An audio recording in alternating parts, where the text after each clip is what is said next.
भामटेवानी खाली मान घालून कोण ऐकतो? पप्पा. करेक्ट. मग आपल्या घरात भामटा कोण? पप्पा. आणि घरातला हेडमास्तर कोण? मम्मी. आणि पप्पा सगळ्यात जास्त कोणला घाबरतो घरात? काढा बचत गट.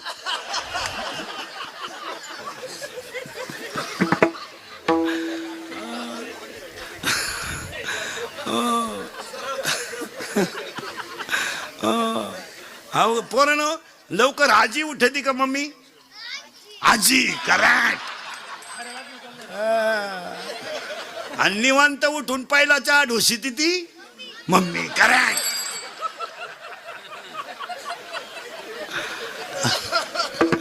आता मी बोललो असतं तो झोंबला असतं, तुमचेच असल्यामुळं काय म्हणता येईल.